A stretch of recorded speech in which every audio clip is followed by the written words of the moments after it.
Jadi akhirnya aku memutuskan untuk bikin video ini. Emang aku udah agak lama kan nggak bikin video, nggak posting di yang akun ini ya, yang di Soul Whisperer.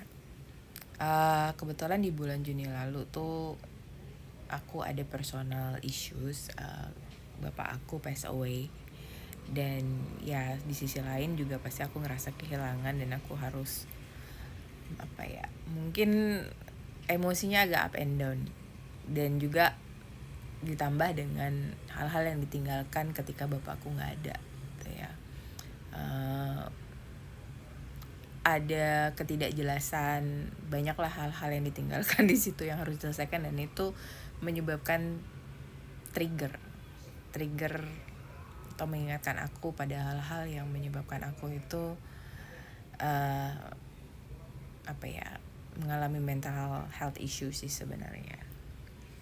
Dan mungkin tuh nyambung sama VT aku yang sebelumnya, bahwa kenapa banyak sih masalah tonggak keluarga itu yang menyebabkan mental health issue gitu. Dan gue harus bilang ya, salah satu hal di aku memang ditimbulkan oleh keluarga gitu. Masalah di keluarga khususnya apa sih ya, kayaknya banyak deh keluarga kalau berasal dari keluarga broken home biasanya kayak gitu. Banyak banget isunya, terutama dalam relationship issue, dan salah satunya hal itu adalah yang terjadi sama aku. Jadi bapak aku tuh menikahkan 2 kali. Yang pertama dengan mau ibu aku, punya 2 anak, kakakku dan aku.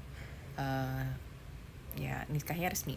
Yang kedua, sampai sepanjang sepengetahuan aku, mama aku nggak pernah ngasih izin untuk bapakku nikah lagi. Apa yang terjadi, pernikahan itu apakah kalau tidak dikasih izin kan berarti meaningnya adalah ya kalian ngertiin sendirilah gitu. Dari pernikahan ini setahu aku mereka punya 2 anak. eh Sudah sejak lama sebenarnya aku sama mamaku sama kakakku tuh ya berusaha untuk bersikap baik ya. Tetap ketika anak-anak ini di rumah ya kita tetap hargain mereka gitu loh, perlakukan mereka dengan baik. Jadi selama ini selalu berlalu dengan baik dan nggak pernah mau mencampuri hal-hal lain gitu loh. Jadi nggak pernah mau meributkan hal-hal lain yang menurut kita nggak perlu berikut campur ya. Sampai akhirnya bapakku nggak ada. Masalah pertama adalah di administrasi. Ya karena bapak orangnya udah nggak ada, jadi kan otomatis kan ya kita yang ngurus orang yang masih hidup itu kan, ngurus administrasinya kan ya sesuai dengan apa yang tercatat ya. Apalagi zaman sekarang kan di Indonesia itu segala sesuatunya udah tercatat, nggak kayak zaman-zaman dulu kita tahu bahwa dengan mudahnya orang bisa punya KTP berapa gitu. Kalau sekarang kan ya KTP-nya yang memang berlaku yang mana gitu, yang tercatat secara legal tuh yang mana, itu yang muncul gitu kan. Dan pertama adalah yang itu. Aku sama kakakku mengalami suatu kejadian di mana diberlakukan tidak jujur, istilahnya ada ketidakjujuran dari keluarga yang satunya terhadap proses itu gitu loh. Intinya adalah barangnya ada tapi ngakunya nggak ada, dan nggak tahu kenapa sekali lagi bantuan dari yang kuasa, divine intervention, menunjukkan ke kita gitu kan, bahwa ternyata apa yang dibilang nggak ada itu ada.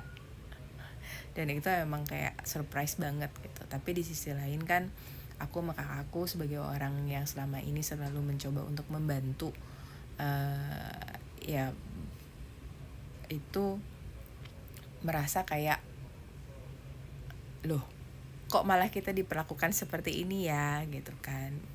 Kita berusaha untuk merangkul, membantu gitu, tapi kok malah kita diperlakukan seperti ini, selalu diperlakukan, dimanipulasi lah istilahnya. Kalau aku bilang sih kayak dimanipulasi, bersikap ngomongnya A di depan kita tapi sebenarnya mereka melakukan B. Dan itu jujur trigger banget buat aku gitu loh. Trigger banget karena ya berasa kayak niat baik kita itu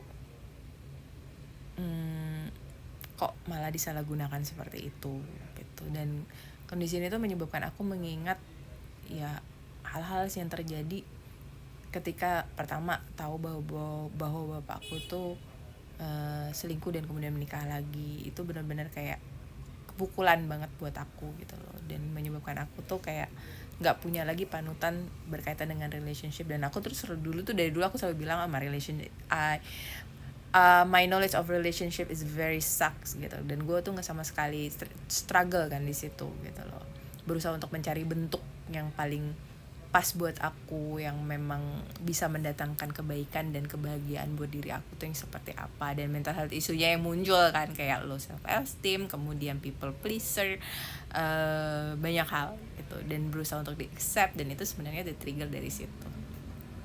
Dan itu tuh muncul semua, seakan-akan tuh muncul semua. Gue jadi teringat ketika mamaku bersedih karena tahu bahwa bapakku menikah lagi, kemudian punya anak lagi, kemudian ya ada satu kejadian di mana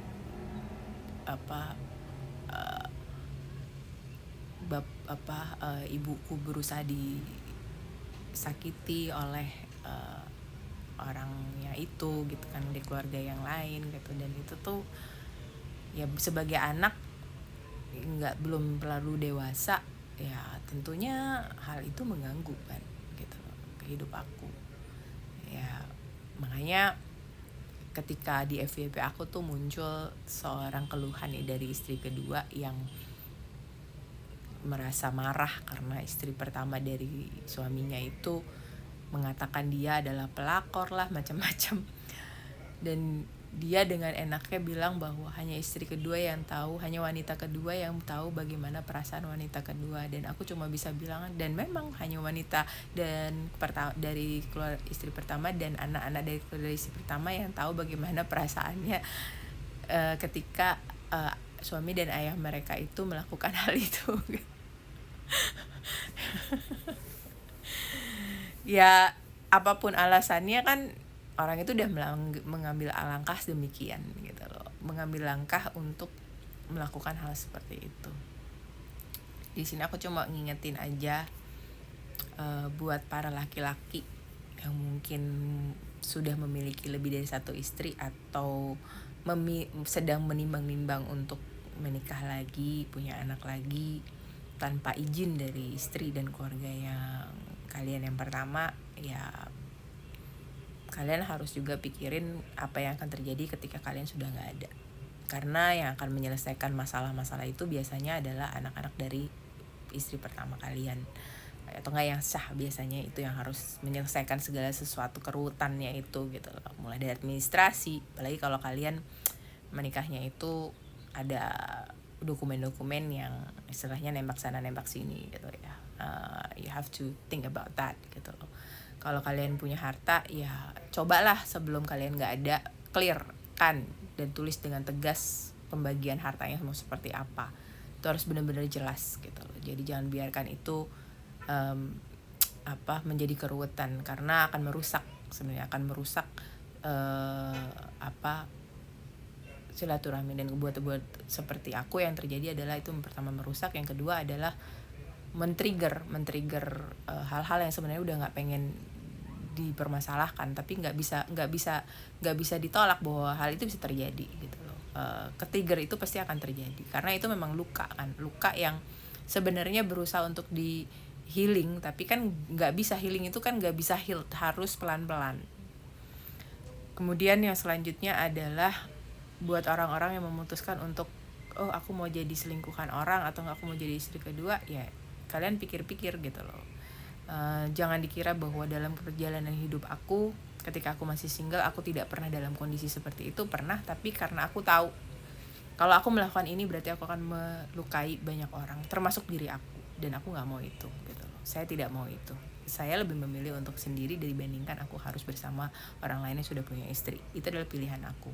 Sama seperti kalian memilih, tapi kalian lebih memilih supaya untuk diri kalian, supaya kalian ngerasa happy, ngerasa enjoy. Kalau kalian cinta, ngerasa kan aku cinta sama dia.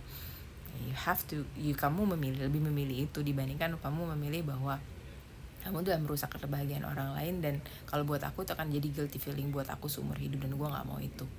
Jadi ya that's a choice. Jadi kalau kalian, orang lain ngomongin kalian, ya kamu harus terima. Jangan terus kalian marah-marah, oke? Jadi sekian dulu. Mudah-mudahan ini jadi pelajaran buat semuanya.